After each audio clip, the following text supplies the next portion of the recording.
Olá, amigos! Meu nome é Jaime Barreiros Neto, é um prazer estar aqui com vocês. Sou professor aqui da Faculdade de Direito 8 de Julho, da pós-graduação em Direito e Prática Eleitoral, e venho trazer para vocês aqui um tema polêmico importante para as eleições de 2026.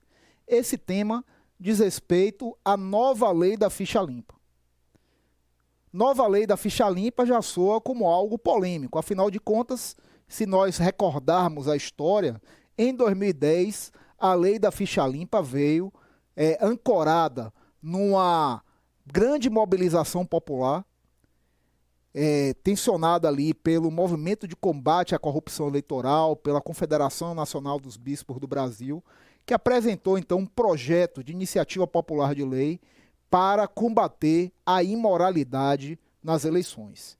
E assim, a Lei das Inelegibilidades de 1990 passou por uma série de alterações, de mudanças, que a tornaram muito mais rígida. A principal dessas mudanças foi justamente a possibilidade de alguém ser considerado inelegível pela prática de um crime comum, mesmo antes do trânsito em julgado da decisão penal condenatória. Então, basicamente, o que é que existe a partir da Lei da Ficha Limpa de 2010? Alguém que tenha sido condenado em decisão penal condenatória por um órgão colegiado, mesmo que essa decisão ainda seja pendente de recursos para tribunais superiores, por exemplo, já será considerado inelegível. E aí temos um problema, que é o seguinte: a lei da ficha limpa ampliou prazos de inelegibilidade, em regra para 8 anos, mas em algumas situações, como por exemplo, a do deputado cassado durante o mandato, o que é que aconteceu? A inelegibilidade passou a ser para o restante do mandato que ainda o deputado iria exercer, mais 8 anos após o término do mandato, gerando, portanto, uma incerteza desse período de inelegibilidade. Pior ainda no caso da condenação criminal, porque o indivíduo condenado em decisão colegiada, sem o trânsito julgado, ele já passou a ficar inelegível durante o restante do curso do processo, que vai poder se estender ou não, a depender inclusive do próprio direito de defesa, que é um direito constitucionalmente assegurado.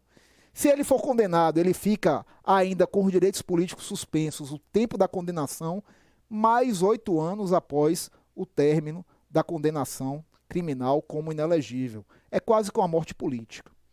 Então, essa reforma de 2025, a Lei Complementar 219, alterou vários prazos de inelegibilidade, tornando-os aparentemente mais racionais.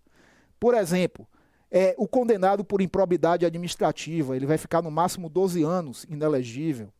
Esse condenado por crime comum, ele ficará 8 anos inelegível e não mais 8 anos após o término do cumprimento da pena.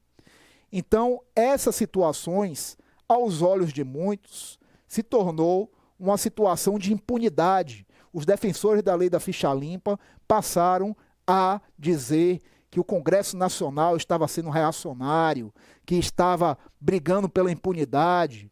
Por outro lado, os defensores da mudança estabeleceram a seguinte premissa: precisamos racionalizar essas sanções, esses impedimentos. A inelegibilidade ela tem que ser algo educativo e não uma morte política.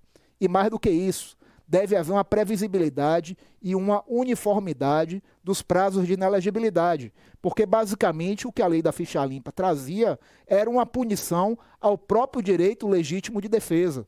Quanto mais tempo demorava a defesa, mais tempo o sujeito ficava inelegível. Então essa é a grande novidade, a mudança na lei da ficha limpa para as eleições de 2026, que ainda vai dar pano para manga, porque os defensores da lei da ficha limpa já falaram que irão recorrer ao Supremo Tribunal Federal para que haja uma decretação da inconstitucionalidade dessa mudança. Será mesmo inconstitucional?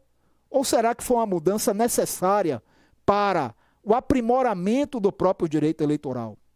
Essa é a grande discussão. Qual é o limite da atuação do Poder Judiciário nas eleições?